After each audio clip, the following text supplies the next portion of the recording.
Hello viewers, আসসালামু আলাইকুম। সবাইকে ওয়েলকাম জানাচ্ছি আমার চ্যানেল আরকে ডেইলি ব্লগে।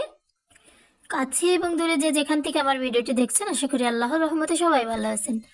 আল্লাহর রহমতে আমরাও ভালো আছি। বরাবরের মতো আরও একটি নতুন ভিডিও নিয়ে আপনাদের মাঝে চলে আসলাম। আশা করি ভিডিওটি আপনাদের ভালো লাগবে। তো আমি এখানে ফুলকপির পকোড়া করব চিকেন তান্দুরির মশলা দিয়ে। তো এখানে কিন্তু আমি প্রথমে লবণ পানি দিয়ে কিছুক্ষণ ভিজিয়ে রেখেছিলাম।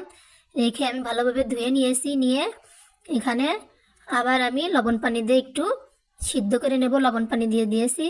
দিয়ে আমি এখানে ভাবে বসিয়ে দিয়েছি যে আমি 50% আর কি সিদ্ধ করে নিব। তো এখানে কিন্তু আমি পুরোপুরি সিদ্ধ করব না।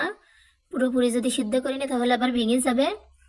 তো আমার যতটুকু সিদ্ধ করার দরকার আর কি সিদ্ধ করা হয়ে গিয়েছে। আমি এখানে একটা ঝুড়িতে করে এই যে পানি ঝরিয়ে নিয়েছি। তো এবার আমি এখানে মশলা দিব। এই যে এখানে চিকেন তান্দুরির মশলা। তো আমি এখানে প্রথমে ফুলকপি দিব। দিয়ে আমি এখানে প্রথমে একটু সরিয়ে নিচ্ছিলাম যে একটু হালকা ঠান্ডা হলে তারপরে আমি মশলা দেওয়া শুরু করব। তো আমি এখানে এই যে চিকেন তান্দুরির মশলাটা আগে দিয়ে দিলাম। দিয়ে এবার আমি এখানে জিরার গুঁড়া দিলাম একটু সামান্য পরিমাণে। তো এবার এখানে আমি দিব গরম মশলার গুঁড়ো। তো এই যে রাঁধুনি গরম মশলার গুঁড়ো দিয়ে দেব। গরম মশলার গুঁড়োটা দেওয়া হয়ে গেলে আমি এখানে লবণ দিয়ে দিব। তো আমি একে একে আর কি যা যা মশলা দিব আর কি একসঙ্গে দিয়ে দিচ্ছি। হলুদের গুঁড়া দিচ্ছি, দিয়ে দিলাম। তো অল্প পরিমাণে দিয়েছি। আমি এখানে একটু ফুড কালার দিব। এখানে যে অর্গানিক ফুড কালার জাফরানের, তো এটাই দিয়ে দিয়েছি। এই যে এখানে একটু আদা রসুন বাটা দিলাম ঘ্রাণটা সুন্দর আসার জন্যে। তো এখানে আমি হাত ছিটানো সামান্য পানি দিয়ে দিলাম। দিয়ে আমি এখানে এই যে মাখিয়ে নিব।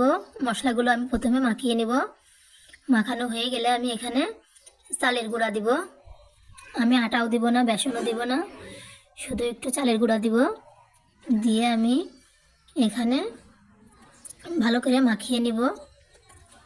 এই যে বেশি জোরে জোরে মাখানো যাবে না, আলতো হাতে মাখাতে হবে। তো এই যে আমার মাখানো হয়ে গেছে, একটু কাছ থেকে দেখিয়ে দিলাম। দিয়ে এবার আমি চুলায় একটা প্যান বসিয়ে দেব। দিয়ে এতে পরিমাণ মতো তেল দিয়ে দেব, একটু বেশি দিতে হবে। দিয়ে তেলটা ভালোভাবে গরম হয়ে আসলে আমি ফুলকপিগুলো একে একে দিয়ে দেবো এর ভিতরে। তেলটা একদম বেশি গরম করে নেওয়া যাবে না, আবার একদম কম গরমও থাকবে না। ভালোভাবে আর কি মাঝারি আঁচ দিয়েই ভালোভাবে ভেজে নিতে হবে। জোরে জাল দিলে আর কি এটা কিন্তু পুড়ে যাবে, ভাজাটা সুন্দর হবে না। তো এই যে আমি উল্টিয়ে নিচ্ছি।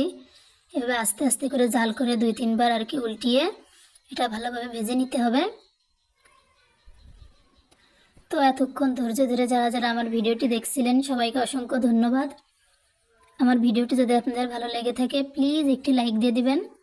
এরকম ধরনের ভিডিও যদি আপনাদের ভালো লেগে থাকে চাইলেই আমার চ্যানেলটি সাবস্ক্রাইব করে আমার চ্যানেলের পাশে থেকে যেতে পারেন। তো এই যে ফুলকপিগুলো আমি আস্তে আস্তে জাল করে বারবার উল্টিয়ে পাল্টিয়ে আর কি ভেজে নিচ্ছিলাম। তো আমি কিন্তু এখানে ঝাল ব্যবহার করিনি, আপনারা চাইলে কিন্তু ঝাল ব্যবহার করতে পারেন, কারণ আমার বাবু খাবে তো সেই জন্য আর কি আমি ঝাল বাদে সব মশলাই দিয়েছি, ঝালটা আমি দিইনি। তো এই যে আমার একবার কিন্তু ভাজা হয়ে গিয়েছে, আমি উঠিয়ে নিয়েছি। তো এই যে দেখাচ্ছি কাছ থেকে একটু, খুব সুন্দর কালার এসেছে, মসমসে করে ভেজে নিয়েছি আমি। তো আর একবার দিচ্ছি। দিয়ে এই যে এটাও আমি ভালোভাবে উল্টিয়ে পাল্টিয়ে ভেজে নিব। ভাজা হয়ে গেলে আমি দেন উঠিয়ে নিব আর কি। নিয়ে যে এখানে আমি সস নিয়ে পরিবেশন করে নিলাম। তো আমি একটু খাচ্ছি আর কি, কেমন হয়েছে টেস্ট করে দেখছি। ভিডিওটি কেমন লেগেছে প্লিজ কমেন্টে জানাবেন। আল্লাহ হাফেজ।